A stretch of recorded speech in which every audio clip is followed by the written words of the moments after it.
আসসালামু আলাইকুম। কথা বলার শুরুতে কোরআনের দুইটা আয়াত বলি আগে। একটা আয়াত হচ্ছে, নিশ্চয়ই কষ্টের সাথেই আছে সুখ। কষ্টের আগে পরে না, সাথেই আছে সুখ। আরেকটা হচ্ছে,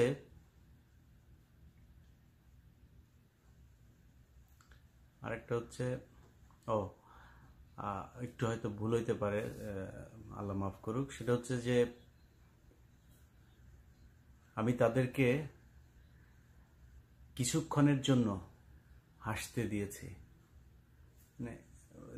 মানে সিমিলার, আমার একটু হয়তো এদিক ওদিক হইতে পারে বাংলাটা বলতে গিয়ে। যাই হোক, তো মূল সার সংক্ষেপ হচ্ছে, আমার বিশ্বাস করেন গতকালকে আমি প্রায় টানা 3 দিন ঘুমাইলাম না। গতকালকে না ঘুমানোর কোনো কারণ ছিল না, কিন্তু গতকালকে ঘুমাইতে পারিনি। আমি সকালে 7টার সময় ঘুমাইছি। আমার এটা বিশ্বাস হচ্ছিল না যে মানে আল্লাহ এইভাবে ম্যাজিক দেখাইতে পারেন। আপনারা আমাকে যারা দীর্ঘদিন ধরে শোনেন তারা নিশ্চয়ই জানেন যে অনেকবার এই কথাটা বলেছে যে শেখ হাসিনার বিদায়টা স্বাভাবিক কোনো ঘটনা হবে না, অস্বাভাবিকভাবেই সে যাবে, এবং ঘুম থেকে উঠে শুনবেন সে নাই। তাই হইল। দেখেন, আমার মনে হয় পুরো পৃথিবীর ভেতরে সবচাইতে প্রতাপশালী একজন রাষ্ট্রনায়ক ছিল শেখ হাসিনা।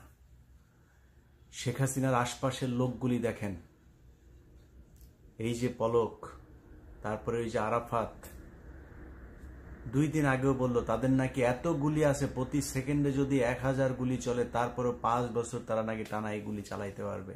আরো কত কিছু। ধরাকে সরাজ্ঞান করে নাই। আমার এই ভিডিও, এই ইউটিউব, এই ফেসবুক, এগুলোতে অনেকবার শুনতে হয়েছে, দেশে আয়। কার দেশে এখন কে যায় রে ভাই? চোরের মতো পালায়ে গেছিস, চোর। আমরা মানে অনেক রাগ ছিল, ক্ষোভ ছিল, আমার সাথে অনেক অন্যায় হয়েছে। আমি কোনোদিন পলিটিক্স করি নাই। আমার আমার পরিবারের সাথে যাদের সম্পৃক্ততা আছে, এই 2001 সালে মিছিল টিছিল করতাম, এরকমই। কিন্তু কোনদিন কোনো দলের সাথে আমার নাম, আমি কোনো পলিটিক্স করা কোনোদিনও করিনি। আমার পরিচিত যত মানুষ আছে জিজ্ঞেস করেন গিয়া, কখনো করিনি। তারপরে এখানে এসে ইসকন নিয়ে নিউজ করার কারণে আওয়ামী লীগের লোকজন পোস্ট করে, এই করে ফেলবে, ওই করে ফেলবে। তো আল্লাহ এত অধ্যত্বপনা সহ্য করে না। শেখ হাসিনা যখন দেশ থেকে বের হয়ে যায়, তার আগের মুহূর্তেও পুলিশের কমিশনারের বক্তব্য শোনেন। শেখ এই যে ওই একটা আছে নাকি, আতিকা নাকি ছাত্রলীগের, সে নাকি 7 মিনিটের মধ্যে নাকি পরের দিন সে মাঠ খালি করে ফেলবে। যেদিন এই হাসিনা যেদিন পলাইলো, পলানোর আগের রাতটাতে কি অবস্থা, সব ওদের ফেসবুক পেজ টেজগুলো ভয়ঙ্কর রকমের কালকে বিশাল ঘটনা, মানে একটা আতঙ্ক তৈরি করতে চাইছে। এটা কেন চাইছে? কারণ শেখ হাসিনা তার দলের নেতা কর্মীদেরকে মানে বলেছে যে তোমরা এইভাবে করবা, কালকে খুব করে ওদেরকে মাঠ থেকে সরাইতে হবে। কিন্তু খেলাটা তো এত সহজ না, এটা শেখ হাসিনা বুঝতে পারে না। এই গেম, এই প্ল্যান, কত জায়গা থেকে যে কত কিছু যে মানে করে তারপরে গিয়েছে, সেটা শেখ হাসিনা বুঝতে পারে নাই। শেখ হাসিনা যতটুকু বুঝতে পেরেছে, তবে তার দলের লোকজন একেবারেই বুঝতে পারেনি। তারা মনে করেছে যে হেফাজতের রাতে এত মানুষের মারা ফেললাম, বিএনপির এত মানুষের গুম করে ফেললাম, কত ঘটনায় কত কিছু করলাম, ছাত্র আন্দোলনে পোলাপান্ডে পেটায়া করে দিলাম, তারপরে সে আগের কোটা সংস্কার আন্দোলনে সেইখানেও পিটায় পিটায় পোলাপানের হাত পা ভেঙে ফেললাম, হাতুড় দিয়ে পেটাইলাম, কিছুই তো হয়নি। এবারও মনে করেছিল কি হবে, মাঠটা একদম খালি করে ফেলবে। আওয়ামী লীগ, তোমাদের আম্মু তোমাদেরকে একটু বলেও মানে সিগন্যালটাও দেয় নাই যে অবস্থা কিন্তু খারাপ, সবাই যে যার মতো পারো ভেগে যাও, সেই সুযোগটাও দেয় নাই। নিজে ঠিকই নিজের আত্মীয় স্বজন আর কাছের কয়েকজন নিয়ে তারপরে ভেঙে গিয়েছে, তোমাদেরকে বলেও নাই। এখন অনেকে ফেসবুকে পোস্ট করছে এখন দেশ স্বাধীন হলো, কয়দিন 2 দিন আগেও আওয়ামী লীগের নেতার ছবি দিয়া তারপরে লিখতো আমার অভিভাবক। আগের পোস্ট সব ডিলেট। এই তো হচ্ছে অবস্থা না? এটা তো আগেই বলতাম, অনেকবার বলেছি যে তোমাদের আম্মুরা তো বাইরে টাকা পয়সা কামাচ্ছে, সেকেন্ড হোম আছে সবারই, এরা তো গিয়ে আরামে খাবে ওইখানে। তোরা ফকিন্নির বাচ্চা, তোদের অবস্থাটা কি হবে? পাসপোর্ট আছে, বাপের নামও তো বাবলু বাবলু লেখা হয়েছে বালবুলু, এখন তো পাসপোর্টও নাই। তোর ওই ভোটার আইডি কার্ড ঠিক করতে করতেই তো জীবন শেষ হয়ে যাবে, এর মধ্যে গণধোলাই খায় মারা যাবে। কয় জায়গায় গণধোলাই, কিছুক্ষণ আগে দেখলাম রাব্বানিরে, গোলাম রাব্বানিরে গণধোলাই দেওয়া চিটপটাং করে দিচ্ছে। এই গোলাম রাব্বানি আমার সাথে টক শোতে, মনে আছে না আপনাদের? আমার সাথে টক শোতে বলে দেশে আসেন, পারলে দেশে আসেন। তো দেশে এখন গেলে গোলাম রাব্বানি তুমি কি করবা আমারে? এই যে আওয়ামী লীগের লোকজনগুলি এই যে এরকম, এত কিছু করার দরকার ছিল না তো, কিসের জন্য? এখন ফারজানা রূপা, মিথিলা ফারজানা, তারপরে নাইমুল ইসলাম খান, আপনারা ইউটিউব চ্যানেল খোলেন। ইউটিউব চ্যানেল কেমনে খুলতে হয় আমার একটু ফোন দিয়েন, আমি শিখাই দেবো কেমনে চ্যানেল খুলে আবার মনিটাইজেশন করতে হয়। আমি লিঙ্ক দিয়ে দিব, আমার ভিডিওতে লিঙ্ক দিয়ে দিব। ওই লিঙ্ক দেখে আপনারা সবাই যাদের লিঙ্কটা পাইলে আপনারা সবাই ওদের সাবস্ক্রাইব করেন। সাবস্ক্রাইব করে তারপরে করবা। হ্যাঁ, ইউটিউবে ভিডিও বানাবো, তোমাদের ভিডিও আমরা এই যে আমার এখন ধরেন কাল পরশু হয়তো আমার 3 মিলিয়ন হবে। তো আমার যে 3 মিলিয়ন সাবস্ক্রাইবার, আমার তো টিভি মিভি কিছু না, আমি তো রাজাকার এক, আরেক হয়েছে ইউটিউবার। আমরা হইলাম ইউটিউবার আর আপনারা ছিলেন সাংবাদিক। তো এখন আপনাদেরকে ইউটিউবার হইতে হবে। ইউটিউবে কেমনে কেমনে খুলতে আমি সব শিখাই দিব। হ্যাঁ, বহুত জ্বালাইছেন, বহুত জ্বালাইছেন। এখন এই যে গণভবনের ঘটনা নিয়ে কথা বলে শেষ করি। হ্যাঁ, কিছু সুশীল গজাইছে এখন। সেই সুশীলদের এই যে গণভবনে যে হইল, তারপরে সংসদের ভেতরে পোলাপান গিয়া বসা, সেখানে সিগারেট টিগারেট খাইছে, এটা খুব তাদের নাকি গায়ে লাগছে। শুনেন সুশীল বাবুরা, আপনাদের মতো মানে বোধ গালি দিয়ে একটা কথা বলা যায়, এই এরা দেশ স্বাধীন করে নাই। হ্যাঁ, আপনাদের মতো বালের সুশীলের জন্য এই গত 15 বছর বাংলাদেশের মানুষ কষ্ট সহ্য করেছে। আপনারা কি বালটা ফালাইছেন? এই সুশীল মারাইতে আসছেন এখানে। এই যেই ছেলেগুলো গণভবনে যায় এই যে এগুলি করছে না, এরা এখানে গিয়া কোটি কোটি টাকা পায় নাই। হ্যাঁ, যা করেছে মজা করেছে সেটা, কিন্তু এটা করার দরকার ছিল। কেন ছিল জানেন? এখন আর ওই মনসুর আহমেদ, ওই তাজউদ্দিনের মেয়ে, ওনাদের মতো বই লিখতে হবে না। এইটাই এখন বই, এটা ইতিহাস হয়ে থাকলো। বই লিখলে তো বিশ্বাস করেন না। শেখ মুজিবরে যে 570 দিয়া করছিল, 2 দিন লাশ পড়েছিল, এটা তো আপনাদের অনেকেরই হয়তো বিশ্বাস হয় না। অনেক মানুষ এখন বঙ্গবল্টু বঙ্গবল্টু বলে। তো এটা যে বিশ্বাস হয় না, এবার একটা বিশ্বাস, মানে চোখে দেখলে ভিজুয়াল তো। সো এটা মনে থাকবে, এটা 50 বছর 100 বছর পরেও এটা থাকবে যে 2024 সালে সুখের মাস আগস্টে এই শেখ হাসিনা এইভাবে তাকে করছিল, তার ব্রাটা ধরে পোলাপান টানাটানি করছিল। এটাই ইতিহাস, লেখার দরকার নাই, একদম চোখে হাতে নাতে প্রমাণ যে বাংলাদেশের মানুষ তাকে কিভাবে বিদায় দিয়েছে, মানে কিভাবে পালিয়ে গিয়েছে, তারপরে মানুষ গিয়ে তার সাথে কিভাবে ফান করেছে, এটা ইতিহাস। আর যেই পোলাপানগুলো এই রাস্তায় জীবন দিয়েছে, তাদের আবেগ, অনুভূতি, রং, তামাশা সবকিছুকে মূল্য দিতে হবে। আপনাদের মতো বালের সুশীল আমার দরকার নাই। সংসদে গিয়ে সিগারেট খাইছে দেখে এই জন্য খুব গায়ে লাগে না? তুই কই ছিলি রে বালের সুশীল? এতদিন কোথায় ছিলি? তোর মতো সুশীল 15 বছর শেখ হাসিনা এই দেশে যা মনে চায় তাই করেছে। তোর প্রতিবাদ আছে কোনো জায়গায়? এখন সুশীলগিরি মারাইতে আসছো না? সংসদে একজন সিগারেট খাইছে তো কি হয়েছে? সংসদে গাঁজা মদ সব খাইতে পারবে, কারণ তার চাইতে জঘন্য কাজ এই সংসদে হয়েছে। 300 টাকার নর্তকী, রাতের রানী, খাটযোদ্ধা মমতাজ এই সংসদে গান গেয়েছে। তার চাইতে সিগারেট খাওয়া খারাপ? তার চাইতে কেউ যদি মদ খায় সেটা খারাপ? চেয়ারের উপরে পা তুলছে তো সমস্যা কি? 11 লক্ষ কোটি টাকা পাচার হয়েছে গত 10 বছরে, 15 বছরে। সংসদের কয়টা চেয়ার ভেঙেছে? কয় টাকা লাগবে এগুলি মেরামত করতে? এই সংসদ পুরো চেয়ার টেয়ার এগুলি করতে হবে, কারণ এই যে যারা বসছিল এগুলি তো অপবিত্র সব। এগুলি এমনিই করতে হবে, দুধ টুধ দিয়া ধুইয়া সংসদ ভবন আবার রেডি করতে হবে। আর গণভবনে এটা তো করতেই হবে এরকম, কারণ আমরা তো বহুদিন ধরে বলছি যে বাংলাদেশের অবস্থা শ্রীলঙ্কার মতোই হবে। তো শ্রীলঙ্কার প্রেসিডেন্টের জায়গা ধরে টানাটানি করেছে, দেখেছেন না? এখন এদের তো আর নাই, হাসিনার তো আর জায়গা নাই, তো ব্রাত ধরে টানাটানি করছে, সমস্যা কি? মূল্য দিতে হবে। এরা দেশ স্বাধীন করেছে। আপনি ওই দিন ঘর থেকে বাইর হন নাই, এরা ঘর থেকে বের হয়ে আসছে দেখেই শেখ হাসিনা যেতে বাধ্য হয়েছে। অপেক্ষায় ছিল কি হয় আজকে 11টা পর্যন্ত, কিন্তু অপেক্ষায় ছিল। তারপরে তাকে আলটিমেটাম দেওয়া হয়েছে যে না, অবস্থা ভালো না, সব মাঠে নেমে আসছে। সো যতগুলো মানুষ মাঠে নেমে আসছে না, তারা সবাই ওই দিনের এই দ্বিতীয় স্বাধীনতার মুক্তিযোদ্ধা। হাত পা পুষা ফেললে হবে না। আপনাদের মতো বালের এই সুশীল দরকার নাই। আপনার বালের সুশীলরা কিছুই করতে পারে না, কোনো শালা কথাও কর নাই। আপনারা কথা বলতে গেলে আপনাদের এই দিক ওই দিক পেঁচায় পুচায় তারপরে কথা বলতেন। আর এগুলি এখন করে তারা ঘটনাটাকে অন্যদিকে মন নিতে চাইতেছে যে হ্যাঁ লুটপাট হচ্ছে, ভাঙচুর হচ্ছে।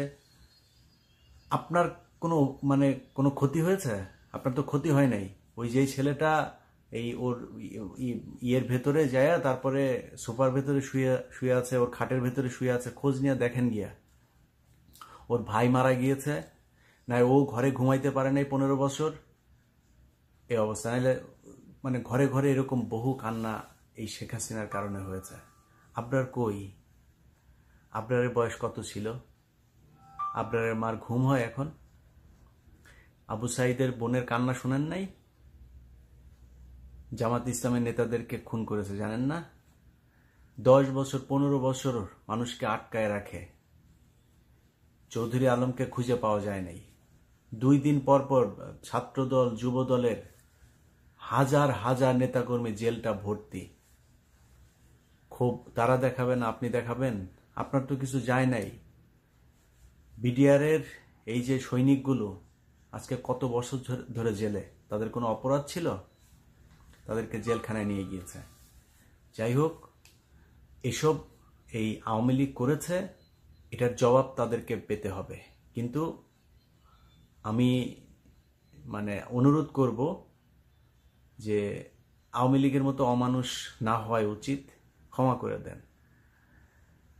তারা, আমার বিশ্বাস, তাদের শাস্তি এমনিতেই পাবে। মানুষের জীবনের যে করুণ পরিণতি, শেখ হাসিনা যদি মনে করেন মারা ফেলতো ওর বাপের মতো, 5 মিনিটে নিঃশ্বাস বন্ধ হয়ে গুলি টুলি খেয়ে মারা যেতে পারতো। কিন্তু এখন সারা এই জীবন, এই যতদিন বেঁচে থাকে মুখ দেখাইতে পারে না, খুব চ্যাটাং চ্যাটাং করতো।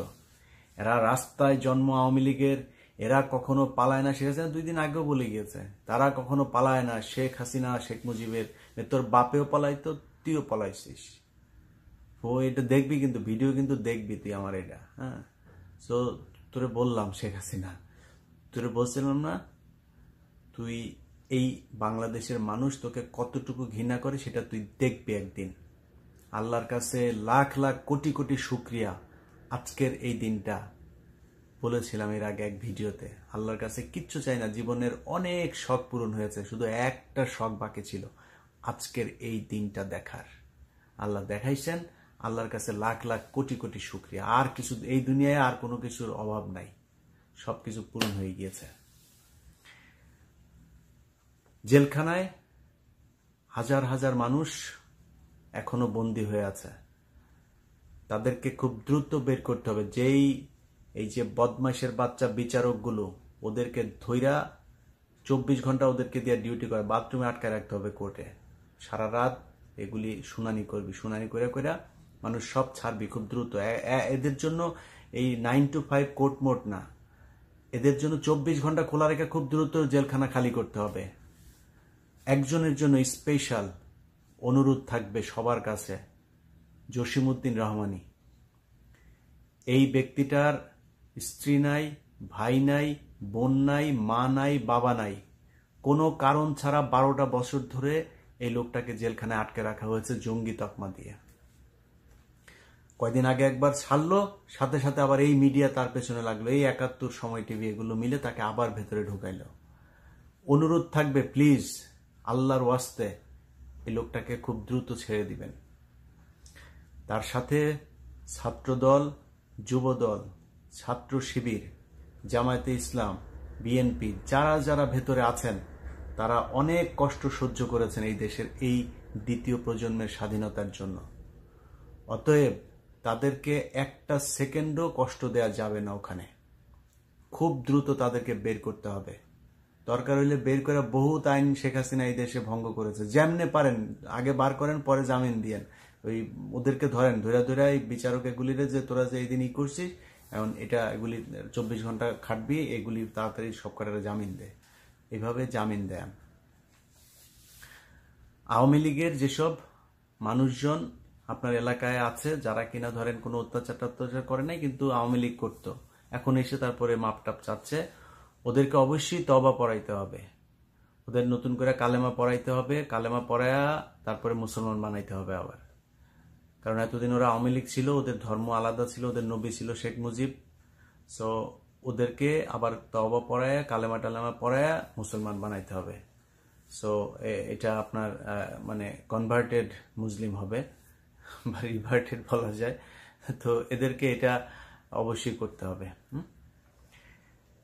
বিডিআরের যেই জওয়ানরা আজকে এত বছর ধরে জেলখানায়, প্রহসনের বিচারের নামে এই ক্যান্টনমেন্টে তাদেরকে মিথ্যা সাজা দেওয়া হয়েছে, তাদেরকে খুব দ্রুত ছাড়তে হবে।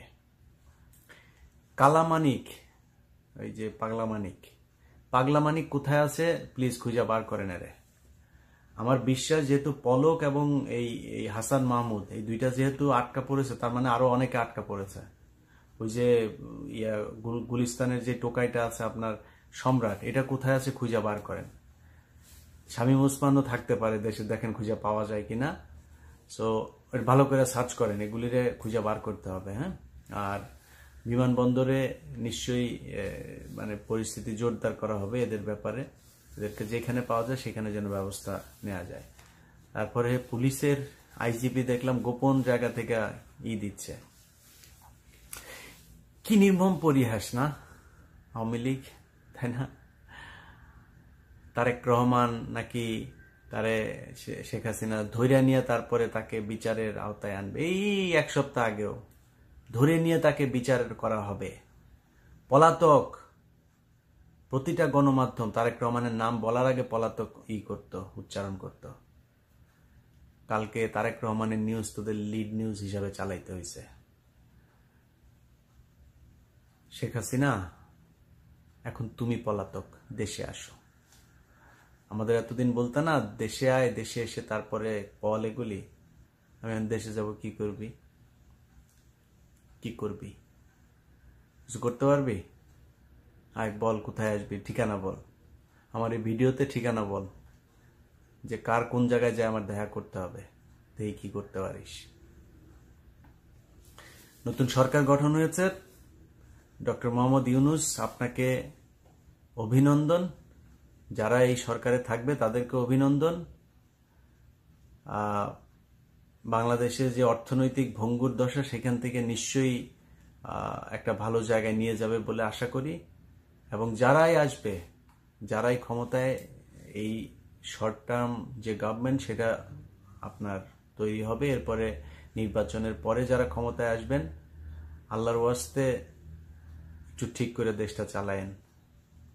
অনেক প্রাণের বিনিময়ে এবার স্বাধীনতা এসছে। আপনারা যদি উল্টাপাল্টা করেন আবারও, তাহলে আবারও এই আওয়ামী লীগ সুযোগ নিবে। সেই সুযোগটা যেন তারা না পায়, মানুষ যেন আপনাদের কাজে কর্মে সন্তুষ্ট থাকে। আরেকটা খুব গুরুত্বপূর্ণ কথা বলে শেষ করব, সেটা হচ্ছে এই যে মুক্তিযুদ্ধ হলো, এই মুক্তিযুদ্ধের সমর্থনে দুবাই, সৌদি আরব সহ মিডল ইস্টের কোন কোন দেশে কয়জন আটক হয়েছিল, খুব জোর কূটনৈতিক তৎপরতা চালায়ে তাদেরকে প্লিজ একটু বের করার ব্যবস্থা করবেন। তারা তাদের আবেগ সামলাতে পারেনি, তারা কিন্তু জানে যে ওইখানে মিছিল করলে কি হইতে পারে, কিন্তু এই আবেগটা তারা ধরে রাখতে পারে নাই, এতগুলো লাশ দেখে তারা সহ্য করতে পারে নাই।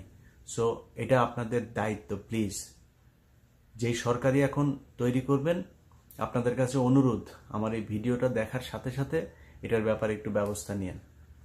কারণ আপনাদের মাথায় রাখতে হবে যে যারা মিডল ইস্টে কাজ করতে যায় বেশিরভাগেরই একমাত্র উপার্জনক্ষম ব্যক্তি হচ্ছে সেই ব্যক্তি। এখন তার কারণে শুধু সে না, তার দেশে যে বাবা মা, ভাই বোন, স্ত্রী, সন্তান যারা যারা আছে সবাইকে কিন্তু সাফার করতে হবে। সো আল্লাহর ওয়াস্তে তাদের ব্যাপারে একটু পদক্ষেপ নেবেন। আমি আমার ইউটিউব চ্যানেলে আজকে বাবুল আক্তারকে নিয়ে যে প্রোগ্রামটা করেছিলাম সেটা আবার আপলোড দিব। সো ভিডিওটা দেখেন, এই ভিডিওটা দেখে যদি মনে করেন আমি সত্য বলেছি, তাহলে বাবুল আক্তার এবং ফেনীতে যেই ঘটনা, সেই ঘটনাতেও প্রিন্সিপাল সিরাজউদ্দৌলা সহ ওইখানে 16 জনকে ফাঁসি দেওয়া হয়েছে। এরা একদম নিরপরাধ, এদের কোনো দোষ নাই। আমার ওই প্রোগ্রাম দেখার পরে যদি মনে হয় আমি প্রমাণ করতে পেরেছি, তাহলে ছেড়ে দিয়েন। এই প্রোগ্রাম দুইটা আগে দেওয়া হয়েছিল, বনজ কুমার তার ক্ষমতা দেখিয়ে সে আমার ভিডিও দুইটা বাংলাদেশ থেকে অফ করে রেখেছিল। সো ওই ভিডিও দুইটা আমি আবার আপলোড দিচ্ছি, ভিডিওগুলো দেখে মনে চাইলে বাবুল আক্তার এবং তার এই ফেনীর যে যারা আটক আছে তাদেরকে ছেড়ে দিয়েন।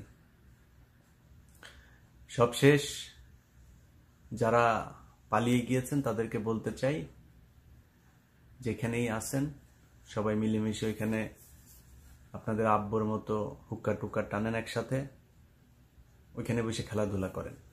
শামীম ওসমানের নিয়েন, সে ভালো খেলতে পারে, আর ওবায়দুল কাদের তো আছে, এদেরকে নিয়ে আপনারা ওইখানে খেলেন, আন্তর্জাতিক মাঠে গিয়ে খেলেন।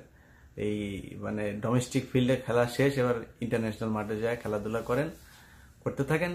আমরা এই ভিডিওতে মাঝে মধ্যে এরকম করবো, এই যে যেমন কথা বললাম না, এর চাইতে আরো জঘন্যভাবে আপনারে খেপাইতে পারি আমি কিচ্ছু করবো না, কিন্তু আপনি আমার কথা মানে শরীরের রক্ত টকবক করবে। হ্যাঁ, এটা পারি, কিন্তু খুব বেশি বললাম না। কারণ কি জানেন, কারণ হচ্ছে এখন আপনাদের কষ্টের এমনিই কষ্টের দিন, কারণ আপনারা ইউটিউবে করেন। হ্যাঁ, আমরা এতদিন যেটা করেছি না, এখন ওই দায়িত্বটা পালন করেন। টাকা পয়সা তো বানাইছেন, টাকা পয়সা কিছু খরচ করেন। এই পররাষ্ট্রমন্ত্রী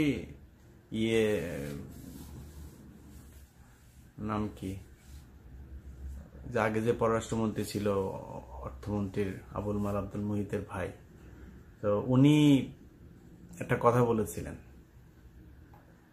যে আওয়ামী লীগের কেন নাই ইলিয়াস হুসাইন, কনক সারোয়ার, এদের মতো